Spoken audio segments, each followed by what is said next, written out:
Do you think Cash will say Heel's return is the deadline trade? 1,000%. You are Locked On Yankees, your daily New York Yankees podcast. Part of the Locked On Podcast Network, your team every day. Welcome to Locked On Yankees, which is part of the Locked On Podcast Network, your team every day. Thank you for making us your first listen every day. I'm Stacey Gotsulias. I'm a lifelong Yankee fan whose father was born in the Bronx, and if I had become a fan of anyone else, I think he would have disowned me. After writing about baseball for places like ESPN, the Hardball Times, and Baseball Prospectus, among others for the better part of the 2010s, I became host of Locked On Yankees 7 summers ago. Time flies. Today's episode is brought to you by Gametime. Download the Gametime app, create an account, and use code LOCKEDONMLB for $20 off your first purchase. Before we get started, don't forget, subscribe to the podcast on whichever podcasting platform you prefer. Subscribe to our channel on YouTube, like our videos, and hit the bell so you're notified whenever our videos go live. And we have a TikTok page. You can follow us there at LockedOn_Yankees.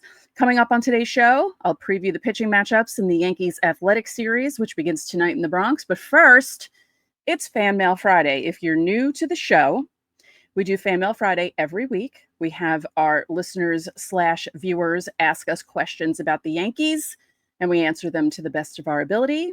I say we because I normally have a co-host, Brian, but he is off today, and I'm doing a solo show.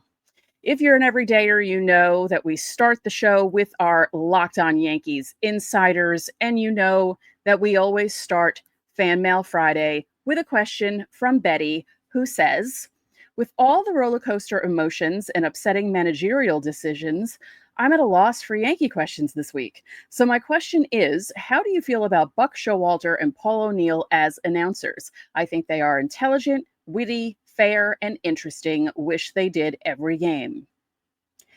And I also asked you guys for names for our minors segment, which we're moving to Tuesdays. It used to be Minors Monday, and now we're doing a Tuesday segment. It just works better with our schedule.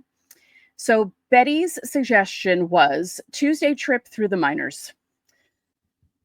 As for Buck Showalter and Paul O'Neill, I love Paul O'Neill on the Yankees broadcasts. I love how he teases Michael Kay. I love how he has fun. I like Buck Showalter's, wealth of knowledge about managing baseball. And I think they're actually really good. I also like Joe Girardi. I think he's gotten a lot better. He's not as stiff as he was. I like all the information that he has. I love David Cohn, old friend of the show. Haven't had him on in 4 years. Need to get him on again. But yeah, I do like Buck Showalter and Paul O'Neill. I think they do a great job. Thank you for the question, Betty. Next up is David F., who says, since 1990, which Yankees pitcher do you believe has had the most significant impact on the team's success, and what specific achievements or moments stand out in their career, not named Mo? Thanks. This is a tough one. Since 1990. Man. Most significant impact on the team's success. Andy Pettitte. He pitched in a lot of big playoff games, right? I would say Andy Pettitte. I think the thing that sticks out to me the most about Andy Pettitte, that start in Atlanta in 96, in Game 5, the 1-0 game. He was 24 years old when he pitched that game. If you're around that age, you don't think of it as being young, but when you're way past it, like I am, I'm double that, more than double that now. 24 is very young. And to be thrust into the spotlight, and not only that, come back and pitch that game after the disastrous first start that you had in your series. We all remember the disastrous Pettitte start in the 96 World Series. So for him to come back and pitch that 1-0 game against the Braves was unbelievable. So I think Andy Pettitte and that moment. Also, ending his career on a complete game. Could you get any better than that? At 41 years old. That's just incredible. It's really, when you think about those players who were involved in the dynasty, who lasted with the Yankees, some may have left and come back, like Pettitte, but Mo, Posada, Jeter, And to a point, Bernie, he didn't last as long because he was older and he left before 09, where Jeter, Mo, Pettit, and Posada were there for 09. But the impact that all those guys had, they were just incredible. The longevity was incredible. So yeah, I would say Andy Pettit. Let me know down below who you think had the most significant impact on the team's success since 1990, not named Mo. And if I'm missing someone else, also let me know. Thank you for the question, David. Next question is from Shalid. I thought I was going nuts, but you were right. The stadium is so much louder this season. I've been lucky enough to go to 2 series this year, including the Subway Series, which was the loudest I've ever heard the stadium. It literally gave me a panic attack. I feel like the environmental noise from the crowd creates enough of an atmosphere with regular music. I understand time constraints, but why don't you think MLB plays games with the crowd like they do in the minor leagues? Even if they spent a minute longer on a commercial break, couldn't that create more advertising dollars for MLB? Thank you for the question. See, this is why when we spoke about this the other day, I talked about how I have noise and vision sensibilities, like flashing lights bother me. You know, when they started flashing the LED lights after home runs, that I had to close my eyes whenever I was at a game and I saw a home run because it just bothers me. Too much noise bothers me. So that's why I'm kind of afraid to go to the stadium because of all the noise. I know that I will not be happy about that. I think, I don't know, some teams do things like they don't do games, but they have, dancers on top of the dugouts and other things. And I just think that the Yankees would never do anything like that. But you watch games in Japan and Korea, and they have a lot of fun things going on during the games. And, I kind of think that in some ways, because MLB is the highest level you can get to here, it's almost like they look down upon some of the stuff that like, I don't know how to explain that. Like, it seems like MLB wouldn't want to be like the minors. Like the minors are more for, I don't know. How do I explain this without sounding obnoxious? Because I don't mean to sound obnoxious. I would love it. I think it would be great. Because then you wouldn't have music blasting all the time. But the problem with the noise at the stadium isn't just the music in between innings. It's between every pitch. It's between every pitch. They're playing song bits and sound bits and, that new 2-strike thing. Well, that's been happening for the past, 2 or 3 seasons. The siren that plays when a Yankees pitcher has 2 strikes. But yeah, I kind of think a lot of MLB teams think they're above what minor league teams do. That's what I've been trying to say. I think they think they're above it. I don't think they are. I think it would be a lot more fun if you did stuff like that. Thank you for the question, Shalid. Next up is Matt V. The Aaron Judge bobblehead from last week got me thinking, what's your favorite giveaway you've ever gotten? I remember as a kid begging my parents to take me to Jason Giambi's Celebraduck night, which I still have to this day. And Matt's suggestion for Tuesday's minor league segments is Farm Team Tuesday. I remember the Jason Giambi duck, and I really wanted one because, as Brian likes to tease me, I loved Jason Giambi when he was a Yankee. Favorite, you know what I liked? Okay, in the mid-'80s, we went to a lot of games when I was 9, 10, 11, 12. And I think it was the summer of my 11th birthday. So I wasn't 11 yet. But I believe, if I'm not mistaken, that was the year we got Navy bats on Bat Day. They were navy with a white stripe going around where the handle starts. And it said New York Yankees in white. Like everything was white lettering, but it was a navy bat. If anyone else went to that Bat Day, let me know if I'm right. And it's in 1985. I think it was 1985. I don't think it was 1984.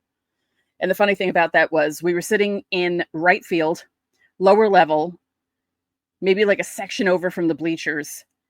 And we ran into another family from our town who was sitting directly behind us. No, we did not plan that. It's like, oh, what are you doing here? Kind of thing.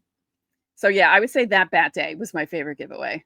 My brother and I both got bats. So that was pretty cool. They're up in the attic somewhere. I should find them and show you guys what they look like. They were cool.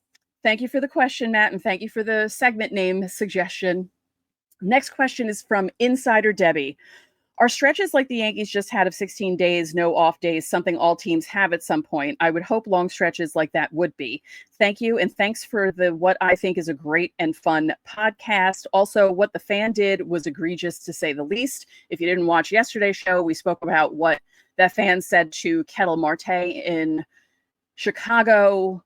If you don't know what I'm talking about, look it up. It's terrible. Yes, I think most teams have a stretch like that. I don't think it's just the Yankees, even though it feels like sometimes the schedule makers are doing something against the Yankees where they have them, instead of having a day off, they have a travel day and they have to go from New York to Colorado and then play a game in the altitude, and it doesn't help them. That's the only reason why they lost to the Rockies that game. They just weren't used to breathing in the mile-high air. I will stick to that theory. Although Clarke Schmidt did admit it the next day, so... But yeah, no, I think every team has a stretch like that. It's not just the Yankees. And our final question of this segment from Eric S. Saying for Tuesday, growing a bumper crop, or if you move it to Friday, say Farm Friday. As for my Fan Mail Friday question, do you think Cash will say Heel's return is the deadline trade? 1,000%. 1,000%. I think we joked about it. If it wasn't earlier this week, I think it was last week where Brian and I joked about that, because you know that that's what Cashman's going to say. It's just like a trade. We're getting Heel back. It's just like a trade. Like clockwork. The June Boone swoon is like clockwork, and Cashman saying something like that is clockwork. But we could be wrong. Maybe he makes a move that surprises the heck out of us. I would like to have Ninja Cashman back. Do you remember Ninja Cashman from the 2000s, where he would just pull off a trade and you'd think, whoa, where'd that guy come from? I want him back. Let's get him back.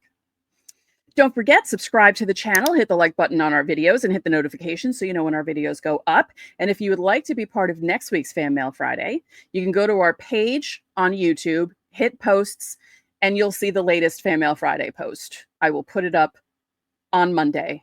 I promise. You can ask us anything, or you can join the Locked On Yankees Insiders Club, where you get top priority and your questions are answered first. The link is in the description. It isn't only for Fan Mail Friday.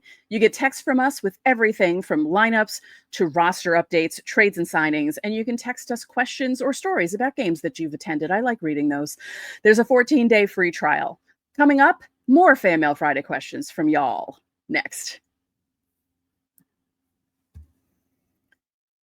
Have you ever decided at the last minute to head to a ball game with friends or family? Maybe it's game day and you suddenly realize you want to be in the stands. That's exactly where Gametime comes in. It's the easiest way to grab last-minute tickets without the stress. With the money you save on tickets, you can splurge on foods, drink, merch, or even invite a bigger group to come with you. Gametime makes it possible. Gametime makes buying tickets fast and simple. Prices on the app usually drop the closer you get to first pitch, and they've got incredible last-minute deals, clear seat views, and a lowest price guarantee that takes the worry out of buying. Gametime is the official ticketing partner of Locked On MLB, making it easy to browse the app for Yankee tickets this weekend against the Athletics. And Gametime has last-minute tickets and zone deals for big savings. Take the guesswork out of buying tickets with Gametime. Download the Gametime app, create an account, and use code LOCKEDONMLB for $20 off your first purchase. Terms apply. Again, create an account and redeem code LOCKEDONMLB for $20 off. Download the Gametime app today. Last-minute tickets, lowest price, guaranteed. Not only do we cover your team every day, but now we're giving you instant updates after every single game. Check out the Locked On Yankees postcast, hosted by Jay Berman, right here on the Locked On Yankees podcast feed, as well as streaming on the Locked On Yankees YouTube channel. Get rapid reaction to all the biggest moments with the Locked On Yankees postcast. So now we move on to YouTube questions. Good job by the insiders and really good job by the YouTubers. 10 questions. Very impressive. Our first one is from Philip Rezak Jr. Philip, please tell us if we're saying your name right or wrong. I always feel bad about that, so let me know next week, because you've been pretty regular with asking us Fan Mail Friday questions. Hello, Stacey. I again write to you with concern over the Yanks' approaches at the plate. On June 5th, the Yankees' walk rate was 4.11, number one in the league, whilst the Dodgers, who were second in the league, sat at 3.78. Here I sit on June 24th, and their walk rate dropped to 3.92, still first overall, yet the Dodgers' walk rate sits at 3.77. You said it yourself on today's podcast. The Yankees left a small village on the base paths. What fixes this? You can almost feel them pressing in the batter's box to be the guy who breaks them out instead of letting the game come to them and passing the baton when the situation calls for it. Let's go Yankees. And to the newer minor segment, the Baby Bomber Report. I submit this because it would be easily recognizable for new listeners to catch on, as we have grown accustomed to referring to new Yankees as such. Good point, Philip. I kind of like that. I think Brian mentioned it on yesterday's show. I believe it was yesterday's show, that Aaron Judge had said something after the game that they lost in extras against Cincinnati, that maybe they have to change their approach in extra innings.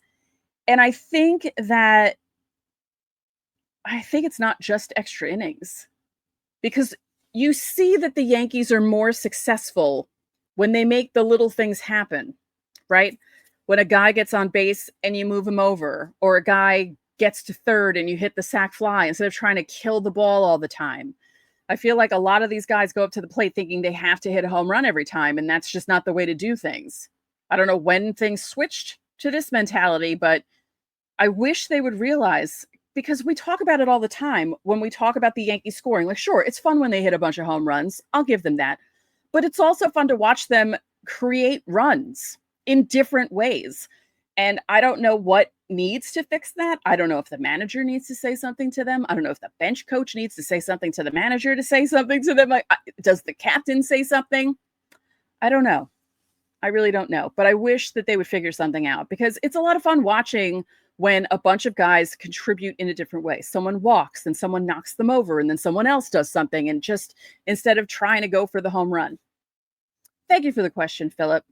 Next up, H52448888. With the way the Yankees are playing lately and the contributions from Judge, I'm beginning to think over the past couple of weeks that he is really living up to the captain role and expectations. What do you guys think?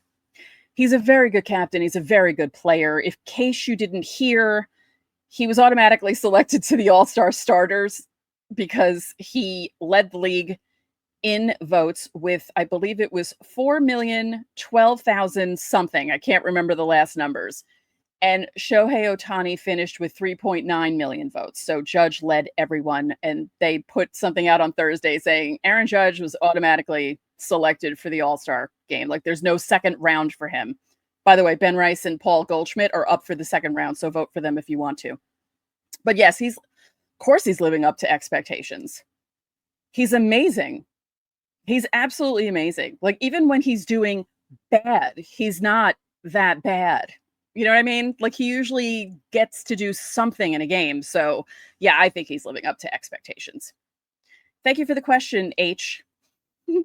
Next question is from Marvy G23. I know we have a lot of baseball left to play, but if the season ended now, who do you all think wins the AL MVP? Judge or Cal Raleigh? I don't know. I know Raleigh leads in home runs, RBIs, and stolen bases, but Judge leads in every single other category, even all the small ones. I saw a graphic earlier on Thursday. If I might put it up right now. And if you see that Judge leads basically everything else but those three categories. And at some point, Judge is going to pick things up again. And who knows if Raleigh slows down. I mean, he plays nearly every day. And I think at some point he might slow down a bit. But he's doing tremendous this season. And good for him, honestly.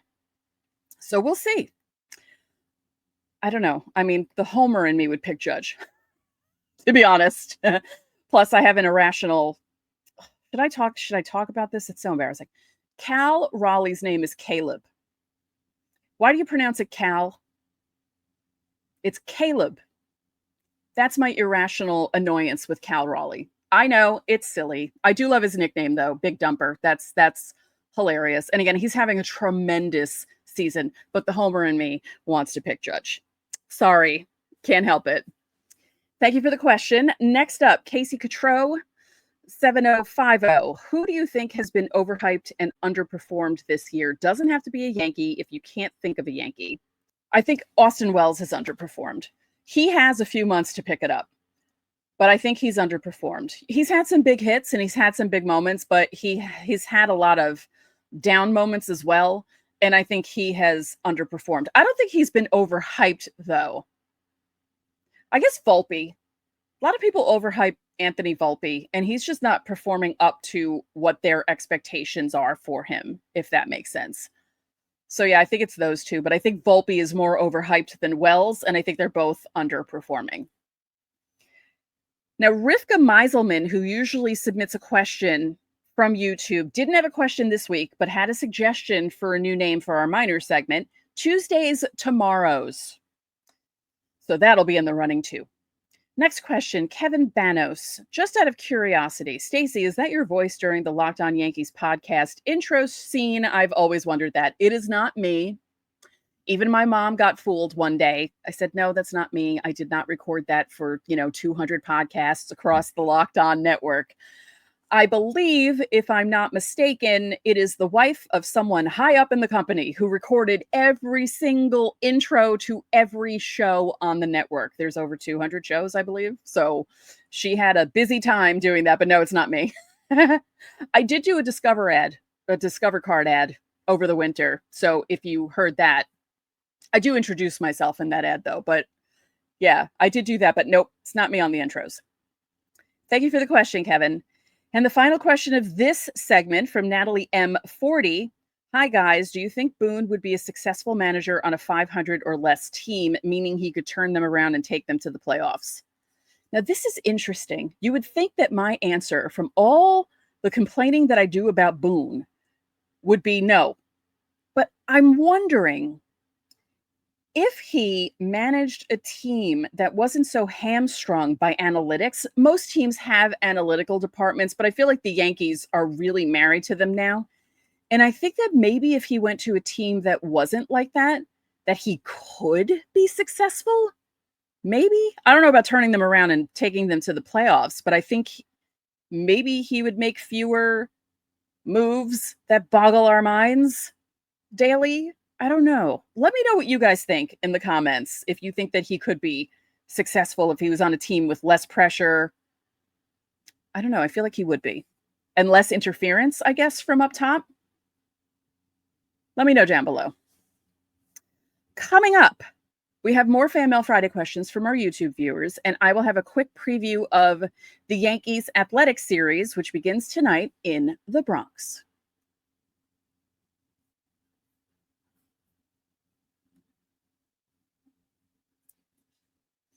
All right, so we have 3 more questions for Fan Mail Friday. The first one is from Colin Martin 7783. Stacey, if the season ended today and you were the GM, would you re-sign Trent Grisham? Please consider that he's 28 and the Yankees' depth in the outfield. P.S. I'm going to guess that the Honey Brown beer you mentioned last week is Genesee Honey Brown. I believe so. I haven't had it in decades, but I believe that's what it was. Yes. I would say yes. Trent Grisham, because he really is the 4th outfielder in the grand scheme of things. I think Dominguez is going to improve. He's improving all the time, but he's going to improve. He's still so young. And I think Grisham, he's playing well with all the playing time that he's had this season. But I think, I don't know, maybe someone else will want to sign him after seeing what he's doing, But if it were me, I would re-sign Trent Grisham. But thank you for the question, Colin. Mark Carpentieri asks, do you think the Yankees will look for a different catcher since Wells isn't hitting? He's killing the Yankees. No. They always have Ben Rice. Ben Rice can catch if they want to bench Wells for a little bit. Ben Rice can catch. You have JC Escara as the backup. I think they're going to stick with Wells. I really do. For the time being, I think they're going to stick with Wells. And the final question of Fan Mail Friday, by the way, again, good job, guys. You guys did really well asking the questions. And I say it every week. I don't mean to sound like a teacher, but you did well. Big Georgie 333. This is a really random question, but have you ever dated anyone who wasn't a Yankees fan? And did it end because they weren't a Yankees fan? LOL. Thank you so much. I did. I dated a Red Sox fan from Southie. Now, this was in the late 90s before the Red Sox started winning, so I had the upper hand in that relationship, and it was fun. You know what's funny? I think it's worse dating someone who doesn't like baseball, and I've done that before. I would rather date someone, even if they didn't like my team, who liked baseball, because at least you have that in common. It was always strange for me to date guys who didn't like sports, because I love all sports, but I really love baseball. And I would rather date a Red Sox fan than date someone who doesn't like baseball. And no, it didn't end because they weren't a Yankees fan. But I will say this. I was up in Boston for game 1 of the 98 World Series, cheering Tino Martinez's grand slam. And he was like, "You're going to get me killed." We were at a bar near FanDuel Hall. Can't remember the name of it, but he was afraid I was going to get him beat up by his fellow Bostonians, but that didn't happen. All right, so that does it for Fan Mail Friday. Again, thank you guys for all the questions. You were great. So the Yankees and the A's are playing this weekend.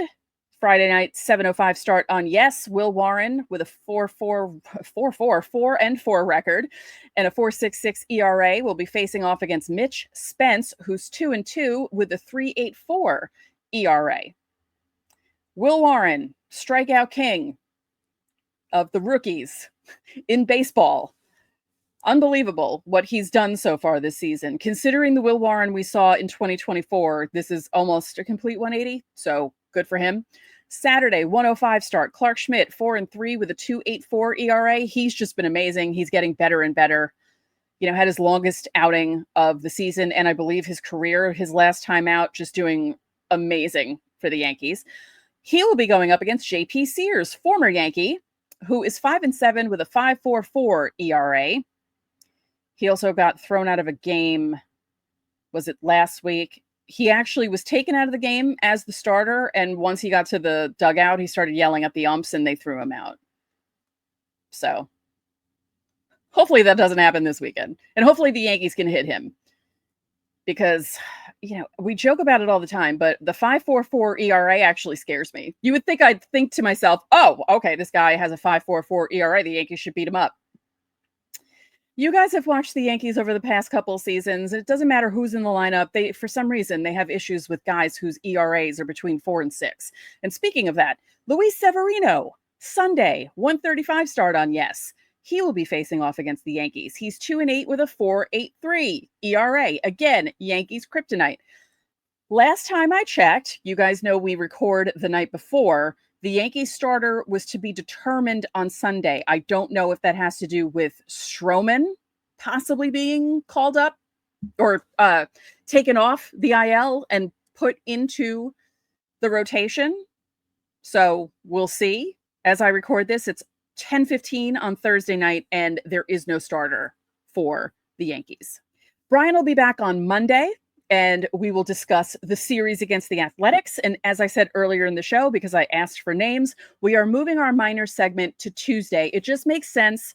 We record our shows the night before, which means we record Tuesday's show on Monday. Monday is the universal off day for most of the levels of the minors. So we will have all the information for the previous week, and it just makes it easier for us to do the show and push it back to Tuesday. So Monday will be a recap of the series between the Yankees and the Athletics and a preview of the Yankees' trip to Toronto. They're heading up to see Bo and Vladdy and Max Scherzer, although I don't know if Max Scherzer will be pitching.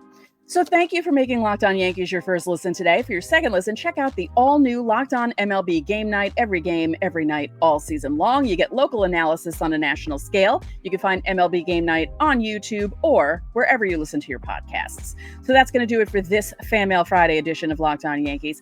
I'm Stacey Gotsulias, and Brian and I will see you on Monday.